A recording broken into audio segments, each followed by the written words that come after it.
Greetings, parish orphans and retrogrades. Happy Sunday morning, and depending where you are, early afternoon. I just want to remind you this morning that as many of you are locked out of churches and out of the sacraments, that President Biden is now receiving the sacraments, as he shouldn't be. He should be excommunicated, of course, and yet he is able to get into church, which he shouldn't be allowed to do. He should be excommunicated for his advocacy of the murder of children in the womb. And he's also able to get the sacraments thanks to Archbishop Gregory. Wow, what a world we live in now. Biden, his son, the entire party on his side of the aisle has been complicit for years. It's been turned up in the coming to power of China, this emergent power in the East. We're going to talk about the aggression between China as against Taiwan today. I'm going to give you some of the ramification of what's happening between China and Taiwan. It's probably going to be played down in the news. First, I just want to talk about President Biden, who is nominally a Catholic, even though he is now heading, we can say in earnest, the most infanticidist presidential regime administration in the history of the United States.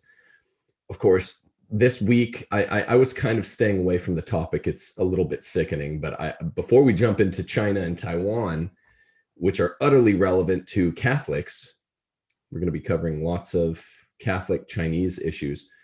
It's also relevant to Biden. I want to talk about what happened between the USCCB and a semi-admirable effort by its president and vice president to make a cautionary statement at the beginning of the Biden administration on Tuesday, whatever day that was earlier this week. If you don't know, it's quite the thing. The two people heading the USCCB, which is Archbishop Gomez and Vigneron of Detroit, they each defend Gomez's statement, which says, look, the preeminent issue of the American Catholic Church, really the Catholic Church writ large, is abortion in this day and age. And obviously Biden and Harris fail. So they're pretty nice. They're a lot more polite about this statement, which got squelched by the Vatican, more or less. They're more polite about it than I would have been, but they did come out with some kind of admirable, undeniable truth regarding abortion. And the Vatican wanted them to squelch it. They were going back and forth. This was covered by other Catholic and even secular media outlets relatively thoroughly throughout the entire week. It's quite an interesting thing now that Chinese supporting, CCP, I should say, supporting Vatican directs all American Catholics to support this CCP-friendly presidency under Joe Biden, as much as this presidency will be just cleaning the clocks of American Catholics over the next 4 years, just obliterating our religious liberties and doing horrible things. So now we have kind of the arm of the Vatican, which is friendly to China, and the arm of the most powerful country in the world, in the West anyway, the United States, with a regime that's friendly to China. It's quite frightening. Just yesterday, Archbishop Vigneron, the vice president of the USCCB, came out with this statement regarding the attempt by the USCCB under its headship to push back against Biden a little bit. The Vatican didn't like that, and it was thoroughly covered. Listen to how soft pedaling the message is, but I want to give some due credit to Vigneron. He's soft pedaling it, but he's still getting the truth out there. He said this yesterday: I want this morning to reaffirm what earlier this week our president of the USCCB, Archbishop Gomez, said. For the nation's bishops, the continued injustice of abortion remains the preeminent priority. Preeminent does not mean only. We have concerns about the many threats to human life and dignity in our society.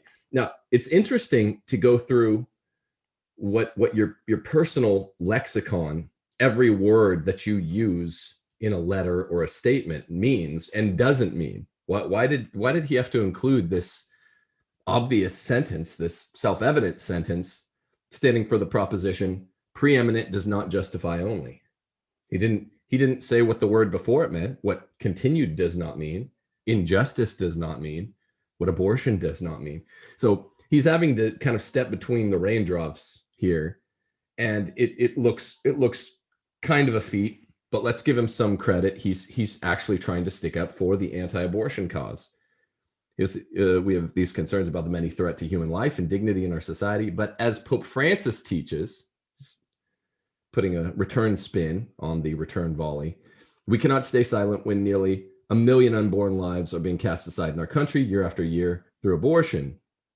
Okay, so that was yesterday in a homily. And I doubt that under Archbishop Gregory, Biden is being hit with anything even this direct. As polite as it is by Vigneron, no way Gregory is hitting up, or any of his priests under his jurisdiction there in Washington, D.C. Nothing of this sort is being thrown at President Biden, who is outright infanticidist in his opposition to Mexico City policy and his basic support for, what is it? Planned Parenthood. So this is serious, absolutely serious. You know, what are the implications? We're still finding out. We're still learning. This is less than 7 days of the new administration. It's already horrible. And this morning, we have, you know, on like the 5th day of the admin, we literally have the opposite of the Iran hostage crisis negotiations, which took place at the beginning of Reagan's term. Remember, if you've forgotten that, the Iran hostage crisis ended sharply on the day that President Reagan took office. It had been going on since 1979, since November of 1979, for a year and a couple months, to the day that Reagan takes office on January 20th, 1981, just a few short months before yours truly here was born. So what is the end, the cessation of the Iranian hostage crisis amount to? Well, it amounts to Carter weak, President Carter, Reagan strong. Many Reaganites refer to this as the peace through superior firepower. Reagan's strength of character and the strength of his ideology, the sword that he held in his hand, even if he didn't use it, represented enough strength sufficient to bat down the Iranians, who had taken several American diplomats, I guess 52 diplomats and citizens, hostage for over a year. Reagan comes into office and they end it right away. This is the opposite of that. I'm sorry to say we are moving the wrong direction as it concerns China, who's gathering all Eastern power unto itself, and Taiwan, who they've long coveted, this little republic, far too close to the clutches of the evil CCP. As soon as Biden takes office, they know, they being China, that they can do whatever they want to bully around Taiwan. When Trump was there, for all his many, many faults, the gravest three of which were his 3 horrible, horrible Supreme Court justice picks, he did have this strength, right? He got us into 0 new foreign wars, but he was strong. I mean, it's kind of the opposite of neoliberalism, neoconservatism on the foreign policy. Got us into 0 new conflicts, bombing, hurting innocent people we've never met. But he was quite strong. He was the strongest U.S. president for our interest in the last several presidents, and he started far fewer wars, precisely 0. Biden returns us to the new neoliberal, neoconservative. He's going to be, I predict, a war-mongering regime, just like neocons and neoliberals.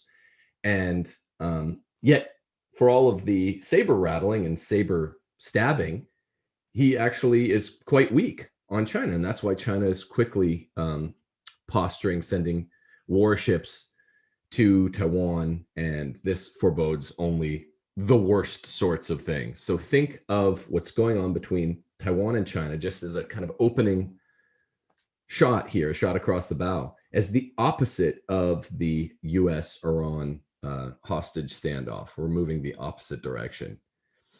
Reuters reports Taiwan reports large incursion by Chinese Air Force. 8 Chinese bomber planes and 4 fighter jets entered the southwestern corner of Taiwan's airspace on Saturday, its air defense identification zone. Taiwan's Air Force deployed missiles to monitor the incursion, the island's defense ministry said. China, which claims and has long claimed Taiwan as its own territory, has conducted almost daily flights over the waters between the southern part of Taiwan and the Taiwan-controlled Protus Island in South Chinese Sea in recent months. You know, we can, here at Rules for Retrogrades, we are, as many people noted in the last couple videos, we are upping our technological nous, and we are trying to get that out to you so we can even do screenshots now. That's how 2021 our technology is.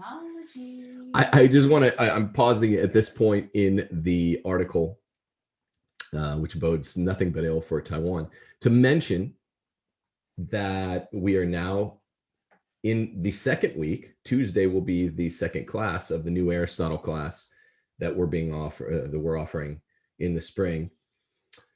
And it's really great. And you didn't miss much on the first class. We're just doing a general introduction to Aristotle and his metaphysics. So still, if you are interested in taking Aristotle's life-changing Nicomachean Ethics with me, all you need to do is buy the book and go to timothyjgordon.com and click enroll. We can get you enrolled real fast, and there's still a few spaces left. And Tuesday night at 7 will be the class time. And you've really only missed an introductory lecture, which is recorded and you'd buy the rights to anyway. So get in that. Aristotle's ethics are second to none in the resuscitation plan of the West. So we have the China flight incursion. Do we have this up on the screen here? I think so, yeah. Yeah, okay, cool. So this is what we're looking at when we are talking about what's happening on the Taiwan-controlled Protus Islands in the South China Sea. This has been a kind of recent development in what we know to be the agenda of the Chinese Communist Party, who's really seems to be running all the world, right? They have too much influence in the Vatican, up to and including McCarrick's role in the Vatican and ushering in good relations with the Chinese communists. Poor Cardinal Zen, the faithful Catholic cardinal in the region, is feeling overlooked and overwhelmed by this complicitude between the Vatican and China. And now we have a new administration that is going to be very soft on China. So in a sense, especially for us American Catholics, the two most powerful men, the two swords theory, the sword of church and the sword of state from our American perspective, Biden and Pope Francis, are each ostensibly at the beck and call of the Chinese Communist Party. It's quite frightening. And now no one is feeling the sting on January the 22nd, 23rd, 24th, 25th, like Taiwan will be, because they're close. Japan's not far off. Remember, if you look to the long and storied history of China, they're always incurring into Japan and not the other way around. But the first person to feel the sting of the spear is Taiwan, the first party, I should say. They have generally consisted of just 1 or 2 reconnaissance aircrafts incurring into Taiwan airspace. Yet the presence of so many Chinese combat aircraft on the mission, Taiwan said it was made up of 8 nuclear-capable H-6K bombers and 4 J-16 fighter jets. This was unusual. This is unusual, and it forbids nothing but ill, not only for Taiwan, but for the world, because the Chinese know that now with Trump out of the way, they will be unchecked. The presence of so many Chinese combat aircraft on the mission, Taiwan said it was made up of 8 nuclear-capable bombers and 4 fighter jets is troubling to all the parties in the West that know what's going on, not just the Taiwanese. The US State Department urged China to stop pressuring Taiwan and reaffirmed its commitment to the island and desire to deepen ties. We urge Beijing to cease its military, diplomatic, and economic pressure against Taiwan and instead engage in meaningful dialogue with Taiwan's democratically elected representatives, State Department spokesman Ned Price said in a statement. So remember, this is like the 4th or 5th day of the Biden administration. It's the opposite of the US-Iranian hostage crisis, where the new president caused the cessation of aggression and hostility through his strength. That was President Reagan in 81. Well, this is the opposite. The new president, the Biden administration, and his, whether it's through kind of soft influence, because China knows that Hunter Biden is corrupt, and they can blackmail, or whether it's a kind of harder influence, through the thorough infiltration of many Chinese spies, with many of the top-ranking Democrats in the Congress, or whether it's a kind of most superlatively soft infiltration, just of a kind of co-alliance between, Biden, who's far left, a lot further left than we thought even 10 years ago, and China, or just a kind of friendly feeling, a fellow feeling. Who's to say? But he is the Jimmy Carter in the situation, and unfortunately, the Jimmy Carter in the situation is now the one who has assumed the White House, not Reagan. So we're moving the opposite direction. I would just want to remind you the pervasive influence of China in the Democrat Party, basically the CCP-friendly party. Barbara Boxer, who served in the Senate from 1993 to 2017, I believe was the mayor of San Francisco before that, will provide strategic consulting services to the Chinese surveillance firm Hikvision's U.S. subsidiarity, according to documents filed with the Justice Department by Mercury Public Affairs on Friday. Boxer co-chairs the firm's Los Angeles office. In 2019, the Trump administration barred Hikvision from doing business with American firms absent a U.S. government license, which is good, citing the parent company's alleged involvement in the repression of Muslim minorities in the Chinese region of Xinjiang. Last year, it accused Hikvision of ties to the Chinese military and prohibited U.S. investment in the company. State-owned China Electronics Technology Group is Hikvision's controlling stakeholder.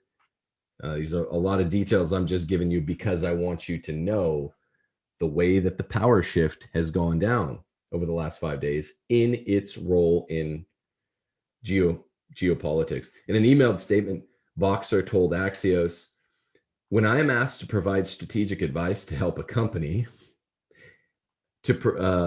in a more responsible and humane manner consistent with U.S. law and spirit and letter, it is an opportunity to make things better while helping protect and create American jobs." This is wrong. This is errant. Helping the Chinese Communist Party and any of its adjacents is something that the Democrats are doing anytime you kind of hear it whispered about in the news. But number two, it's really, really, really bad for American interests. And I guess even more importantly, really, really bad for the interests of justice in the world at large. I mean, we care about American interests first, America first, but we're not just being jingoistic when we say this. We're saying, look, we're the good guys here. We're certainly not the good guys as it concerns abortion or in any absolute point of view, but we are the good guys when it comes to the United States versus the CCP. Axios' Bethany Allen Ibrahimian, Zach Dorfman of the Aspen Institute also reported back in December 8, 2020, a Chinese national named Fang Fang, or Christine Fang, targeted up-and-coming local politicians in the Bay Area and across the country who had the potential to make it big on the national stage, targeted them. This is how deep the infiltration of China is. It's not really my favorite topic to cover, but you people out there, parish orphans and retrogrades, you have to understand what will be happening with China over the next 4 years. Through campaign fundraising, extensive networking, personal charisma, and romantic or sexual relationships with at least 2 Midwestern mayors, Fang was able to gain proximity to political power, according to current and former U.S. intelligence officials and one former elected official. This is the way espionage works. It's not all 007. It's not James Bond. The other side does it too. China does it arguably better than anyone, arguably better than the Soviets, who most of their influence was through demoralization and the popularization of demoralization, the ideas from Russia, of which the Virgin Mary warned Lucia of Fatima. Spying is more the game of China. Even though U.S. officials do not believe Fang received or passed on classified information, the case was a big deal because there was some really, really sensitive people that were caught up in the intelligence network, according to a current senior U.S. intelligence official. Among the most significant targets of Fang's effort was Representative Eric Swalwell of California. You've heard all about Swalwell's sexcapades with the Chinese spy. Fang took part in a fundraising activity for Swalwell's 2014 re-election campaign, according to a Bay Area political operative and current U.S. intelligence official. Swalwell's office was directly aware of these activities on its behalf, the political operative said. That same political operative who witnessed Fang fundraising on Swalwell's behalf found no evidence of illegal contributions. Super. Fang helped place at least one intern in Swalwell's office, according to those same 2 people, and interacted with Swalwell at multiple events over the next couple years. U.S. intelligence officials believed she was overseeing likely unwitting subagents whom she helped place in local political and congressional offices. Just remember, if all the details bore you here, the Democrat Party is in it up to its neck, intentionally or unintentionally, and in some cases both, with the CCP. And this is what's coming. And no one knows it better this morning than Taiwan. Fang attended regional conferences for U.S. mayors, which allowed her to grow her network of politicians across the country, which grew to be quite prominent. She also engaged in sexual or romantic relationships with at least 2 mayors of Midwestern cities. See, I didn't know this. You don't hear this so loud and proud in the media, even the so-called right-wing media. And this happened over the period of about 3 years. And it was according to one U.S. intelligence official and one former elected official. At least 2 separate sexual interactions with elected officials, including one of these Midwestern mayors, were caught on FBI electronic surveillance of Fang. According to 2 intelligence officials, Axios was unable to identify or speak to the elected officials. So we know that Soviet Russia did this, and there's Fang. Yeah, she up on the screen. Yeah. No. With her bow. Yeah, Fang.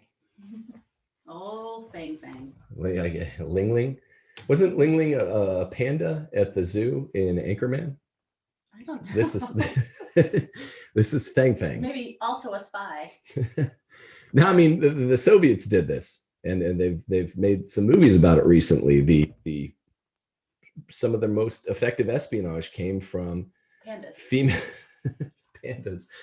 Female sexual liaisons, and of course it's not far afield from the oldest profession of mankind, using sexual activity to gain money, power, or influence. It's disgusting stuff, and just don't be a Boy Scout when it comes to your assumptions on China. What is China willing to do? Anything, people. Just ask Taiwan. That's why we're covering it. This matters, and it matters very much.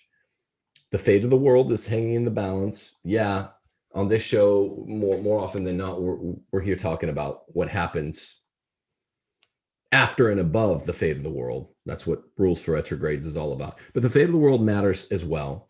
And we're interested in it here as Parish Orphans and Retrogrades because Biden is simultaneously a more warmongering president than the outgoing one, a more weak one, which seems to be a contradiction, and most important to us, a Catholic one, Catholic in name only. I'd like to be the one to claim the spearheading of the effort to excommunicate Biden. People say it with me now. Excommunicate Biden. This has to happen either from the Pope or from his ordinary or bishop. This isn't going to happen under Wilton Gregory. I'd like to point out the Washington, D.C. Archbishop, usually a cardinal archbishop, traditionally in D.C., will always, if Pope Francis has his say, be a liberal because they have to keep the U.S. president, should he be nominally Catholic like Biden, from being excommunicated. What a blow to the corrupt world the church could strike. If we had a pope, Freudian slip, a pope who was willing to do it and wanting to do it, or just a ordinary or bishop in charge of said president who was willing to do it. What a blow. What a way that the Catholic Church, the supreme power of God on earth, could make its sting felt. Now, I mean, the Catholic Church, it's kind of our time. Ross Douthat wrote an article recently for the New York Times about the fact that Biden's liberal Catholicism, his boomer Catholicism, his Spirit of Vatican II Catholicism is sort of the national religion. And this isn't true Catholicism, it's the false gospel. It represents infanticidism and the sexual revolution. This is Biden's administration, but it's also what's been happening in the unspoken apostasy of the church over the last 100 years. Okay, so it's interesting now that someone as soft-spoken and I think afraid to speak up as Ross Douthat is writing this not so much as a commentary piece, but as an observation piece. You should go check out this piece. Do we have that up on the screen? I'm going to get up a cool. New Yorker, I think. Yeah, New York Times op-ed. It's really interesting. He barely ever comments when he writes in op-ed piece for the New York Times, right? He's their Catholic boy, and he can't sound too Catholic, or he's out of there. I have this one here that people might want to see. Yeah, and this is from earlier in the week. Can Joe Biden save the American church from the far right? That this is what they're all hoping now. This is the new national religion, according to Ross Douthat, and it's particularly meaningful. I think it's our time. True Catholics, whatever you want to call us, faithful Catholics, Orthodox Catholics, you could call us trad Catholics or right-wing Catholics, but that is a redundancy, either of those two terms, to say a traditional Catholic. Well, Catholicism is traditional, tradition, capital T. Catholicism is to be socially far right-wing, as against Marxism, socialism, feminism. Catholicism just crushes them all. It can't coexist with any of these. So these are the main three forces of communism in the world, or socialism and feminism. And the church just crushes them by its very existence.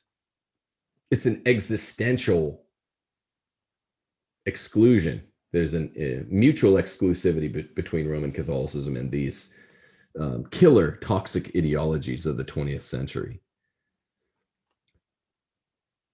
So excommunicate Biden. If any of you people out there are wondering what should be our position, the Roman Catholic position in this most troubling time, this dark time where Biden is a Catholic president who will do all he can to run the true church, the true gospel into a corner and then crush us. Let these two words find the front of your lips as often as the refrain can. Excommunicate Biden. Hashtag excommunicate Biden. And remember, it was quite disgusting on the 20th of January how many Vichy Catholics, Vichy conservatives were praising Biden for a passing reference to St. Augustine in his inaugural speech. Even some of the so-called integralists and post-liberals who are supposed to, they claimed they're conservative Catholics, were praising him for mentioning St. Augustine in his speech on his inauguration day. Vile, disgusting, and no. Just check what's going to happen with abortion policy or religious freedom for the church with the Little Sisters of the Poor, who are going to be forced to, if Biden gets his way, dispense contraception. It's disgusting. So I want to just point out before we close up here that the Chinese infiltration runs so deep that it goes through Senator Feinstein as well.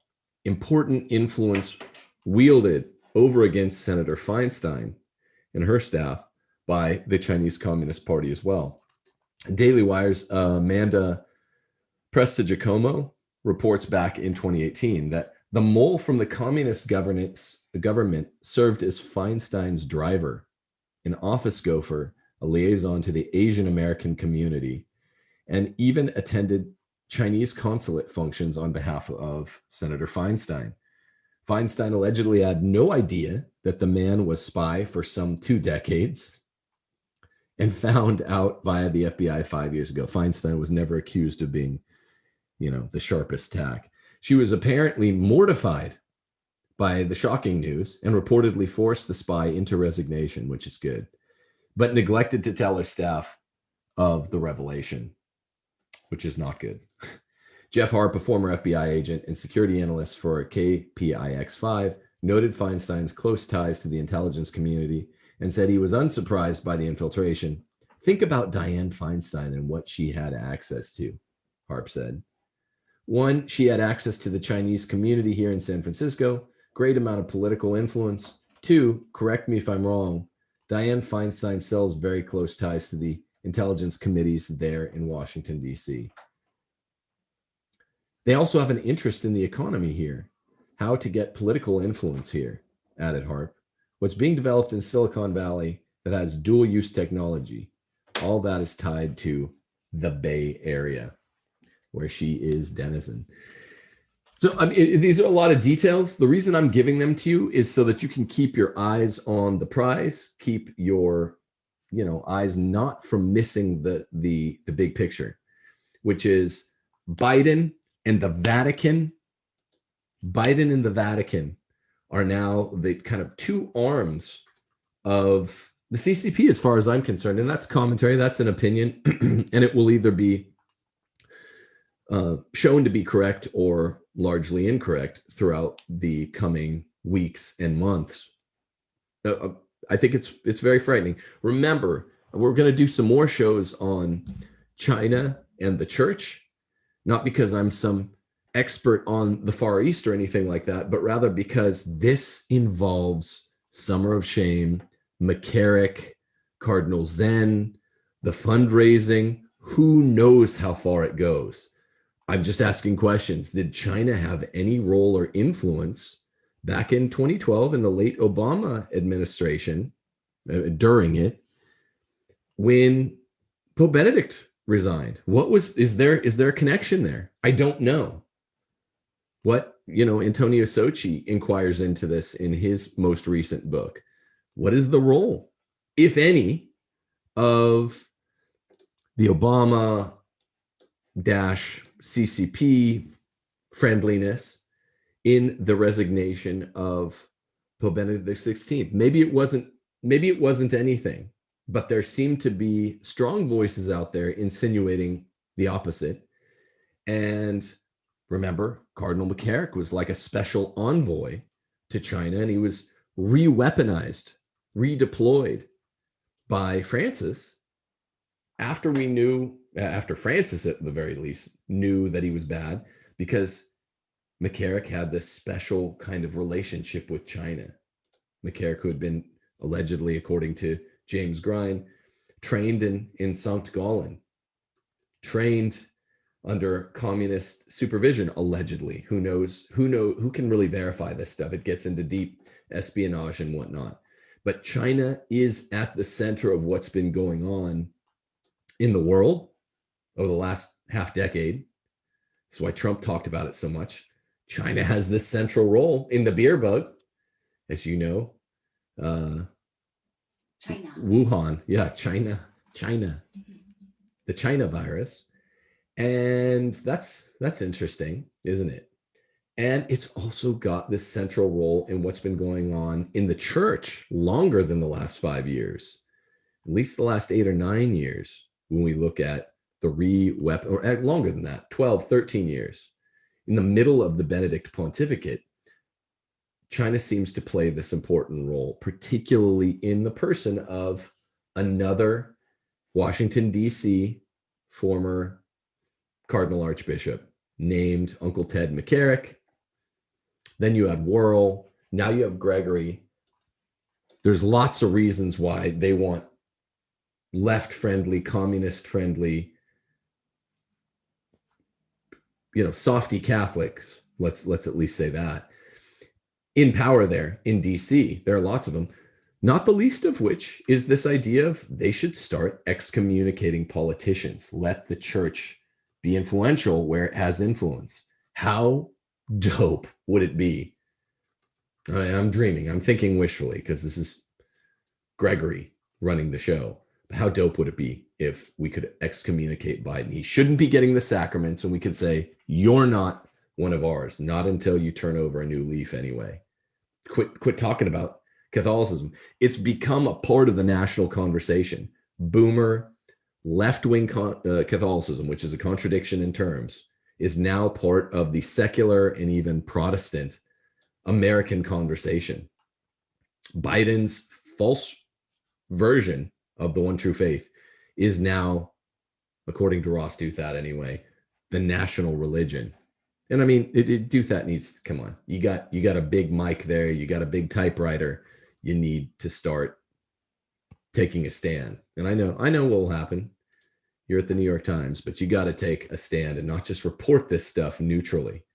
And these integralists in power, I'm looking at you, Adrian Vermeule. Let's start saying the obvious. We're all intelligent, tough boys, aren't we? And we have to say what's true. It's obvious what's going on. The church's dalliance with China, American power's dalliance with China, particularly the Democrat Party, is getting more and more frightening by the day. Just ask Taiwan. So all these issues seeming to coalesce. No one can put their hand on precisely the manner in which they do. But I want to remind you, even if it's not this show's wheelhouse, this is not my wheelhouse. I'm the first one to say it. China does matter. What's happening there matters a lot in the Far East. And they seem to be exercising more influence than we ever thought they would in our lifetimes, in the church, as well as United States politics and culture. God bless you. Thanks a million for tuning in with me on an early Sunday. Have a nice Sunday if you can. Get to the sacraments if you can. Our president, who deserves to be excommunicated, sure can. And that just ain't just. But then again,